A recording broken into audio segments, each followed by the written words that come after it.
لیکن یہ بات ہر جگہ تو ممکن ہوتی ہے نامناسب، خصوصاً کمانڈوز مشن میں تو اس کا تصور بھی نہیں کیا جا سکتا، کیونکہ ایک کمانڈو جتنی توانائیاں بھی اپنے اندر رکھتا ہے، اس کی کوشش یہی ہوتی ہے کہ اسے دشمن کو تباہ کرنے کے لیے بروئے کار لایا جائے۔ 3 ساتھیوں کو تو میرے چاہنے والے اپنے سپرد حاگ کر آئے تھے، لیکن چوتھا کو لابارود کے ذخائر کے ساتھ خود بھی اڑ گیا تھا۔ یہ احسانے ہمارے روزمرہ کا معمول ہیں۔ میں تو ہرگز نہیں کہوں گا کہ دن رات زندگی موت اس کھیل میں رہتے ہوئے ہمارے دل پتھر ہو چکے تھے، یا ہم اتنے بےحس ہو جاتے ہیں کہ اپنے ساتھیوں کی شہادت بھی ہم پر اثر انداز نہیں ہوتی۔ بہرحال ہم بھی انسان ہیں، مانا ہمارے سینے فولاد کے بنے ہوئے ہیں، مگر ان میں بھی ایک گوشت کا لوتھڑا دھڑک رہا ہے۔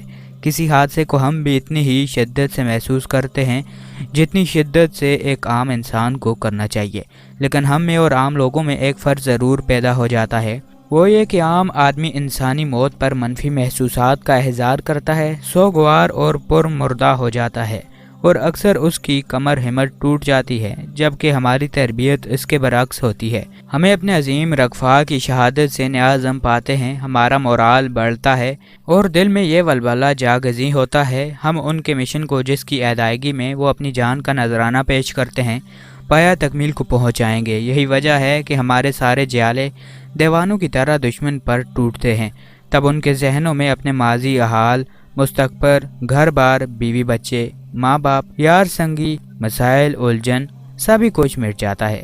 وہاں تو صرف ایک ہی عزم رہ جاتا ہے، دشمن کو نیست و نابود کر دینے کا عزم۔ وہ روحت بن کر کٹر کہتے ہیں اور سائقہ کی طرح دشمن کے ہرمن کو خاشاک کر ڈالتے ہیں، خواہ انہیں ہی کیوں نہ اس کا ایندھن بننا پڑے۔ سلامتی ہو ان ماؤں پر جنہوں نے ایسے سرفروش جنے، اقبال مند ہوں وہ باپ جس کے وہ سپوت تھے، بامراد ہوں وہ بہنیں اور خوش قسمت ٹھہریں وہ بھائی جن کی گودیوں میں وہ پلے بڑھے، سدا سہاگن ٹھہریں وہ بیوائیں جنہوں نے اپنے ہاتھوں اپنے سہاگ وطن پروان کیے۔ کائنات بھر کی رونقیں ان راہوں کی دھول اپنی آنکھوں سے چنتی رہیں گی جن راستوں کو ہمارے وطن ان جیالوں سپورتوں نے اپنے قدموں سے فیض بخشا۔ ان کے میڈل باری باری عقیدت و احترام کے آنسو بہاتی آنکھوں سے ہم سب نے لگائے، ان کے درجات کی بلندی کو بے اختیار ہمارے ہاتھ بارگاہ خداوندی میں اٹھے۔ ہماری خاموشی لہو باتی آنکھوں نے ان کے حضور عظمتوں کی نظر گزاری کی، اور ہم اس ٹرک پر سوار ہو گئے جو ہمیں قریبی ایئرپورٹ پر لے جانے کے لیے تیار کھڑا تھا۔ ایئرپورٹ سے علی اصبح ہم واپس ہیڈ کوارٹر آ گئے، جہاں دیدہ و دل فرش راہ کیے ہماری بٹالین کے باقی جوان ہمارے منتظر تھے۔ انہوں نے ہمیں گرم جوشی کے ساتھ سینوں سے چمٹایا، اپنے پیاروں کے نوحے ان کی آنکھوں میں بھی بلند کیے، لیکن وہ بچوں کی طرح روئے نہیں، حوصلہ مند فوجیوں کی طرح ضبط کیے رہے۔ رپورٹ دے کر میں نے اور دوسرے جوان اپنی بارکوں کو چل دیے۔ پچھلے دنوں اور راتوں کی تھکاوٹ ہم نے دوپہر تک کروٹیں بدل کر ہی پوری کر لی تھی۔ ہم کچھ بھی تھے، لیکن ہماری حالت تو بہرحال ان سوگوار ماتم کرنے والوں کی سی تھی جو اپنے پیاروں کو ابھی ابھی سپرد حاگ کر کے آئے ہوں۔ نیند آتی تو کیسے؟ ان کے سر ہرو چہرے بار بار سوال بن کر ابھرتے ڈوبتے رہے، وہ سوال جن کا جواب نہ ہم دے پائے تھے نہ دے پائیں گے۔ وہ ہمیں بار بار یہی پوچھتے تھے کہ ساتھیو، ہم رائے وفا میں جان سے گزر گئے ہیں، ہماری امانتوں کا کیا بنے گا؟ ان کو فائن تو نہ لے جائیں گے؟ رکھوالے ہمارے اثاثوں کی لاج رکھنا۔ دشمن کے خلاف ہمارا یہ شاید پہلا چھاتا بردار مشن تھا۔ میرے دوسرے جوانوں کے جذبات بھی یقیناً میری ہی طرح تھے۔ ہم لوگ اس بات پر فخر کر رہے تھے کہ ہم نے اپنے مکار دشمن پر اس کی اپنی سرزمین پر پہلی بھرپور اور کاری ضرب لگائی تھی۔ ہماری یہ کامیاب کارروائی دشمن کے ان اوچھے ہٹھندوں کا منہ توڑ جواب تھی جو وہ پچھلے کافی لمبے عرصے سے اپنائے ہوئے تھے۔ بھارتیوں کے سدھائے ہوئے مکتی بہانی کے درندے زیادہ تر سویلین ہی کو اپنا نشانہ بنایا کرتے تھے۔ ابھی تک ان میں اتنی ہمت پیدا نہیں ہوئی تھی کہ وہ کسی فوجی کنوائے کو بھی دو بدو مقابلہ کر سکیں۔ اکا دکا فوجیوں پر ان کے حملے البتہ جاری تھے، لیکن ان کی بے ایمانہ کارروائیوں کی بھینٹ زیادہ تر وطن دوست پاکستان ہی چڑھایا کرتے تھے۔ اس روز جب میں کمرے میں لیٹا اپنے پورے پاکستان کی شب و روز کی فکر میں لگا تھا تو ایک بے نام سا خوف، ایک انجانی سی خلش آہستہ آہستہ مجھ پر طاری ہونے لگی۔ شام کو کرنل صاحب نے ہنگامی میٹنگ میں ایک اہم کام میرے سپرد کیا۔ بھارت میں داخل ہو کر وہ مشن پورا کرنا تھا جسے عام لوگ جاسوسی اور فوجی لوگ ریکی کرنا کہتے ہیں۔ اور اس کے لیے میرا سویلین مددگار تھا عثمان۔ عثمان کا انتخاب میرے کیے بغیر کرنل صاحب نے خود ہی کیا تھا۔ انہیں اس بات کا علم تھا کہ ہم دونوں نے زندگی کے نازک ترین لمحات ہر چند کے ان کی مدت مختصر کی تھی اکٹھے گزارے ہیں، اور موت کی شاہراہ پر چند لمحوں تک ایک دوسرے کا ساتھ دینے والے زندگی بھر کے ساتھی بن جاتے ہیں۔ انہوں نے سارا مشن بریف کر کے بڑی پر امید نظروں سے میری طرف دیکھا تھا۔ علی، تم سے پاک فوج کی بڑی امیدیں وابستہ ہیں بیٹے۔ ان کے اس مختصر سے فکرے نے میرے ذہن میں اتنا زوردار چھنکا کیا تھا کہ میں اندر سے بجھ اٹھا۔ میں نے عثمان کو بجائے ہیڈ کوارٹر طلب کرنے کے خود اس کے گھر جانے کا فیصلہ کیا۔ اس خواہش کے پس منظر میں یقیناً میرا وہ جذبہ بھی کار فرما تھا جسے آنسا سے محبت کر لیجئے۔ اپنی اور آنسا کی آخری ملاقات کے ایک ایک لمحے کی لذت محسوس کرتا میں وردی ہی میں جیپ میں اڑتا اور جیپ کو اڑاتا چلا جا رہا تھا۔ رات کے تاریک سائے بڑے آہستگی سے شہر کے دامن میں اتر رہے تھے۔ سڑکوں پر گشت شروع ہو چکی تھی۔ ڈھاکہ سو بھی رہا تھا اور بیدار بھی تھا۔ گھر کے دروازے پر میرا استقبال لاپنی پلکوں والی وشکنیا نے کیا، جو سار ناتھ کے مندروں سے اٹھ کر آنکھوں میں آرتی کی جوت جگائے میرے سامنے آن کھڑی تھی۔ اس کی کچھ پریشان لٹتے شانے آ گری تھیں، کچھ بال چاند چہرے سے اٹھکیاں کر رہے تھے۔ آپ، اس کے نینوں نے جوت جگائی۔ ہاں میں، میرے اندر سے کوئی بولا۔ آ جائیے نا۔ عنایت نے انگڑائی لی۔ کیسے ہیں آپ؟ میرا جی چاہا اس سے بہت کچھ کہوں، سب کچھ بتا دوں، لیکن روب حسن تھا کہ لا اما کہنے کو بات بدل جاتی۔ ٹھیک ہوں، آپ تو ٹھیک ہیں نا؟ میں کمرے کی سمت چلتے چلتے پوچھا تھا۔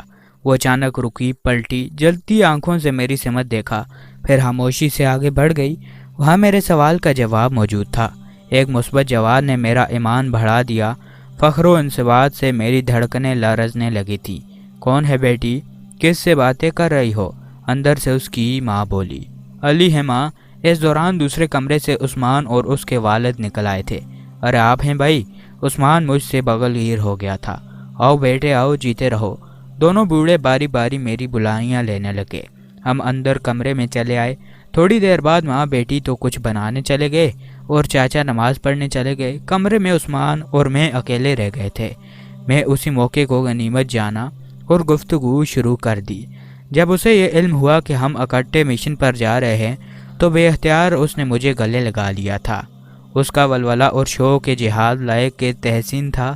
ہم اس علاقے سے متعلق جہاں ہم نے سرحد عبور کرنی تھی، وہاں کی بولی زبان سے گفتگو کر رہے تھے کہ اچانک ایک طوفان بدتمیزی اندر گھس آیا۔ عثمان نے تیزی سے آگے بڑھ کر دروازہ کھولنا چاہا، لیکن اس سے زیادہ تیز رفتاری سے وہ مجھ پر واپس آ رہا تھا۔ کمرے میں گھسنے والے نے دروازے کے پٹ اتنی زور سے کھولے تھے کہ عثمان ان سے ٹکرا کر الٹ گیا۔ میں نے پھرتی سے اسے الگ کیا اور چونک پڑا۔ میرے سامنے امیت سرکار کھڑا تھا۔ امیت سرکار میرے ہی نہیں، کسی کے لیے بھی اجنبی نہیں تھا۔ میرے خصوصی شعبے کا معمولی سپاہی بھی اسے جانتا تھا۔ اس کے ہاتھ درجنوں بے گناہوں کے خون سے رنگے ہوئے تھے اور مقامی گنڈوں میں اسے ممتاز حیثیت حاصل تھی۔ امیت سرکار ایک گنڈا لیڈر کا بیٹا تھا۔ اس کا باپ تو بھارت میں پناہ لے چکا تھا، لیکن وہ خود یہیں رہ کر مکتی بہانی کے مقامی تنظیم کی سربراہی سنبھالے ہوئے تھا۔ اس کی سرکردگی میں قاتلوں کا ایک گروہ پچھلے 3-4 ماہ سے بے گناہ بھاریوں اور محب وطن پاکستانیوں کے خون سے ہولی کھیل رہا تھا۔ جس کسی پر انہیں پاکستانی دوست ہونے کا شک ہوتا، اسے بے ایمانہ طریقے سے موت کے گھاٹ اتار دیتے۔ عثمان چونکہ محمد پورہ کی جانی پہچانی شخصیت تھی اور رضاکاروں میں بھی اس کا ایک اہم مقام حاصل تھا، اسی لیے ان کا بھی ابھی تک امیت سرکار جیسے گنڈوں سے بچے رہنا کسی معجزے سے کم نہیں تھا۔ کمرے کا دروازہ انہوں نے اتنا اچانک کھولا تھا کہ ہمیں سنبھلنے کی مہلت بھی نصیب نہ ہوئی، اور عثمان کے ساتھ میرے ہاتھ بھی مشینی انداز میں اوپر اٹھ گئے تھے۔ عثمان کوئی پیشہ ور کمانڈو نہیں تھا۔ تربیت یافتہ ہونے کے باوجود وہ بہرحال سویلین تھا، اور پھر امیت سرکار کے متعلق اسے کوئی خوش فہمی بھی نہیں تھی۔ اس کا رنگ فک ہو گیا تھا، وہ خاصا خوفزدہ نظر آ رہا تھا۔ پھر میں نے اچانک اس کی حالت میں ایک تغیر محسوس کیا۔ اس نے آہستہ آہستہ خود پر قابو پا لیا ہے۔ ممکن ہے میری موجودگی کے احساس نے اسے حوصلہ دے دیا ہو، یا اس نے میرے سامنے بزدلی دکھانا معیوب سمجھا ہو۔ کمرے میں صرف امیت سرکار ہی گھسا تھا۔ اس کا ایک ساتھی دروازے سے ٹیک لگائے کھڑا تھا، جبکہ دوسرے کمرے سے عورتوں کی سہمی سہمی آوازیں سنائی دے رہی تھیں۔ شاید انہوں نے آنسا اور اس کے والدین کو وہاں الگ کمرے میں گھیر رکھا تھا، اور اگرچہ یہاں سے دوسرا کمرہ نظر تو نہیں آتا تھا، لیکن ان پر گزرنے والی قیامت کو ہم بخوبی محسوس کر سکتے تھے۔ میرے لیے خوش آئند بات یہ تھی کہ امیت سرکار کے اندر گھستے ہی شراب کی بدبو کا کمرے میں احساس ہوا تھا۔ بہت چالاک بنتے تھے۔ اس نے عثمان کو گالی دیتے ہوئے کہا، اس کی آواز میں ہکلاہٹ تھی۔ ایسا محسوس ہوتا تھا جیسے وہ شراب پیتے پیتے اٹھ کر آ گیا ہے، اور یہ کسی حد تک بھی حقیقت تھی۔ مکمل ہوش و حواس کے ساتھ اس کا محب وطن پاکستانیوں کے گھر میں چلے آنا کبھی ممکن نہیں تھا، اور سچی بات ہے مجھے تو اس بات پر حیرت ہو رہی تھی کہ آخر وہ یہاں تک پہنچا کیسے۔ خود کو قانون کے حوالے کر دو، اسی میں تمہاری خیریت ہے۔ میں نے دانستہ اسے اپنی طرف متوجہ کیا۔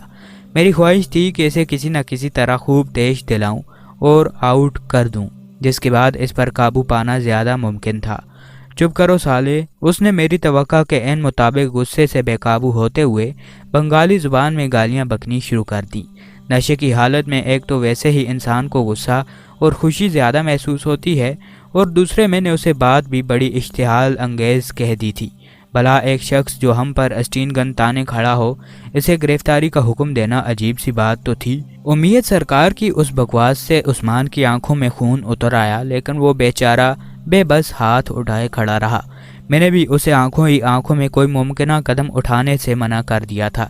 تم چاروں طرف سے گھیرے میں آ چکے ہو، خواہ اپنی زندگیوں سے نہ کھیلو، میں نے اسے ایک بار پھر کہا۔ جواب میں حسب توقع اس نے جی بھر کے مجھے پھر گالیاں دیں، اور جوش غضب میں اسٹین گن تان کر میری سمت بڑھا، لیکن کچھ سوچ کر رک گیا۔ اس کا دوسرا ساتھی جو دروازے میں پستول تانے کھڑا تھا، ہمیں برابر عجیب سی نظروں سے گھور رہا تھا۔ اس نے بھی چڑھا رکھی تھی۔ دوسرے کمرے میں اب ڈری ڈری اور سہمی سہمی آوازیں آنا بند ہو گئی تھیں۔ شاید ان لوگوں نے حالات سے سمجھوتا کر لیا تھا۔ تم دونوں باہر نکلو، امیت سرکار نے عثمان اور مجھے کھا جانے والی نظروں سے گھورتے ہوئے حکم دیا، اور خود تقریباً دھمکا کر ایک طرف ہٹ گیا۔ اس حالت میں اسے اشتعال دلانے سے صرف فائدہ ہی نہیں، نقصان کا امکان بھی تھا۔ یہ بھی ممکن تھا کہ وہ ہم میں سے کسی کو غصے میں گولی مار دے، لیکن لاکھ نشے کی حالت میں ہونے کے باوجود جو شاید اسے اس بات کا احساس تھا کہ جیسے ہی فائر کی آواز گونجے گی، ملحقہ مکانوں سے الوؤں کی طرح رضاکار برسنے لگیں گے اور انہیں جان بچانا مشکل ہو جائے گی۔ وہ لوگ شاید کسی گاڑی میں یہاں تک آئے تھے، اور اب وہ کمال دید دلیری سے ہمیں اغوا کر کے لے جانا چاہتے تھے۔ مکتی بہانی کے ایسے گنڈے میری جیب میں پڑے تھے۔ میرے لیے اس کی کوئی اہمیت نہیں تھی۔ اگر ابھی تک میں نے اسے مہلت دی تھی تو محض اسی لیے کہ عثمان کے فائرنگ کی زد میں آنے کا خطرہ تھا۔ ٹھیک ہے، اگر تم نے کتے کی موت مارنے کا ارادہ کر ہی لیا ہے تو تمہاری مرضی، کہتے ہوئے میں ایک قدم اس پر پرے ہٹا، جیسے اس کے حکم کی تعمیل کر رہا ہوں۔ میرا اگلا قدم ذرا غلط طریقے سے اٹھا، اور بادی النظر میں چالاک ترین آدمی بھی یہی سمجھتا کہ میرا پاؤں رپٹ گیا ہے۔ میں ذرا سا لڑکھڑایا تو امیت سرکار نے دھمکایا، اور یہی لمحہ اس پر قیامت ڈھا گیا۔ میں نے دائیں بازو پر زمین بوس ہوتے ہوئے ان کی پنڈلیوں پر پاؤں سے ضرب لگائی تو وہ اچانک تکلیف سے دھورا ہو گیا اور اسٹین گن سمیت زمین پر جا گرا۔ اس کے دوسرے ساتھی نے بوکھلا کر فائر ضرور کیا، لیکن عثمان جیسے چھٹی حس کے تابع ہو کر اچانک زمین پر لیٹ گیا۔ گولی سامنے دیوار سے لگی اور دوسری فائر کی مہلت اسے نصیب نہ ہو سکی۔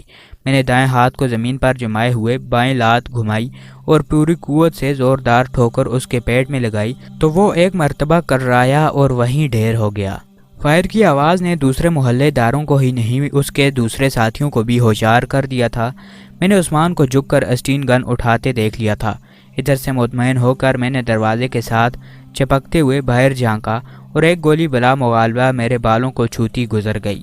دوسرے کمرے کے دروازے پر کھڑے ان کے واحد ساتھی نے فائرنگ شروع کر دی تھی۔ اس نے فائرنگ کرتے ہوئے بھاگ کر اندر گھسنا چاہا کہ اس کے کمرے میں اپنے ساتھیوں کا حشر دیکھ سکے۔ جیسے ہی وہ دروازے میں تیزی سے اندر آیا، میں نے اڑنگا لگا کر اسے زمین بوس کر دیا۔ اس دوران میں باہر سے فائرنگ کی آوازیں آنے لگیں۔ میں یہی سمجھا ابھی شاید ان کے ساتھی باقی ہیں جو گولیاں چلا رہے ہیں۔ آنسا اور چاچا چاچی کی زندگیوں کو ان سے سخت خطرہ لاحق تھا۔ میں تیزی سے باہر لپکا، اور یہی میری بہت بڑی غلطی تھی جس کا فائدہ امیت سرکار نے اٹھایا۔